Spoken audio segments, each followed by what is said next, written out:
Hi, ఈరోజు మనం peanut butter fruit కోస్తున్నాము. సో దీనివల్ల హెల్త్కి ఎంత ఇంపార్టెంట్ అంటే డైజెస్టివ్ సిస్టమ్ చాలా బాగా వర్క్ చేస్తుంది, హార్ట్ హెల్త్కి బాగా పనిచేస్తుంది, ఎంతో మంచి న్యూట్రిషన్స్ ఉంటాయి దీంట్లో. ఒక మంచి యాంటాక్సిడెంట్గా కూడా వర్క్ చేస్తుంది. సో ఇది వచ్చేసి ఈ కలర్లో ఉన్నప్పుడు వగరగా ఉంటుంది. ఇది దాన్నే ఇంకొంచెం బాగా పండితే ఫుల్ రెడ్డిష్ కలర్లో వస్తుంది. తింటే మాత్రం చాలా అద్భుతంగా ఉంటుంది. సో ఈ స్టేజ్ కంటే ముందుగా ఎందుకు వస్తున్నామంటే మనకి ట్రాన్స్పోర్టేషన్కి ఇబ్బందిగా ఉంటుంది కాబట్టి. ఇప్పుడు ఇది ఎమ్మటే కోసినమ్మట పగిలిపోతుంది, అంటే బాగా మాగిపోయింది, అందుకని కాస్త ముందుగానే కోస్తున్నాం అనమాట.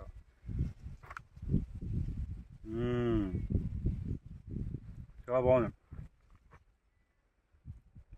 తిన్న తర్వాత దాని సీడ్స్ చూడండి ఎలా ఉంటాయి.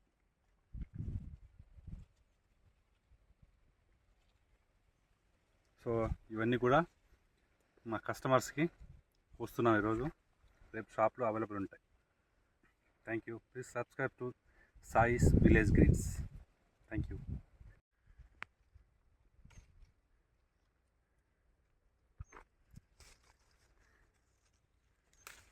హాయ్, ఈరోజు మనం పీనట్ బటర్ ఫ్రూట్ కోస్తున్నాము.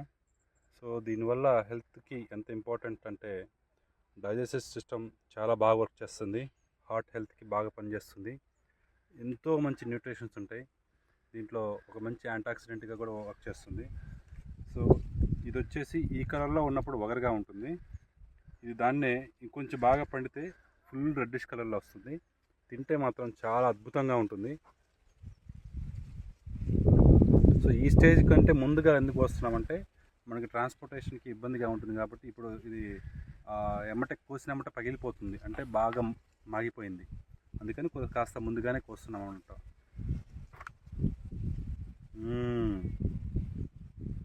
చాలా బాగుంది. తిన్న తర్వాత దాని సీడ్స్ చూడండి ఎలా ఉంటాయి.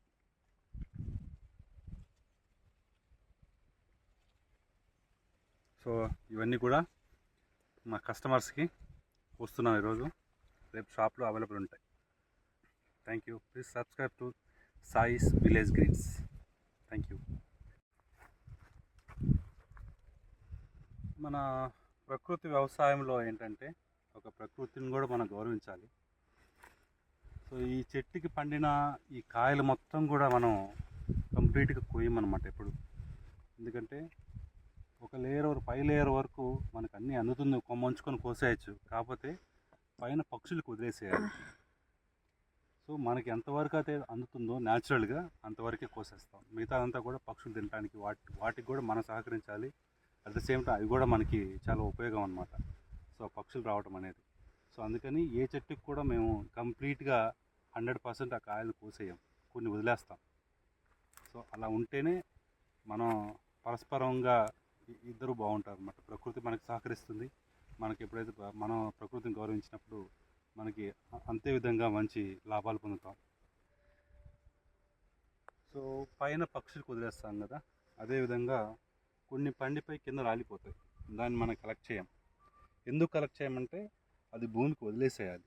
అది భూమికి వదిలేస్తే మళ్ళీ అది లోపల కంపోస్ట్ అయిపోయి మనకి ఎరువులాగా ఉపయోగపడుతుంది, లేకపోతే ఇంకో చిన్న స్ప్రౌట్ వచ్చేసి ఇంకొక మొక్క వస్తుందన్నమాట. సో మనకి ఎంతవరకు అయితే అందుబాటులో ఉంటాయో అంతవరకే మన ప్రకృతి నుంచి తీసుకోవాలి. సో ఇది ప్రకృతి ధర్మంగా మనం భావించాలి.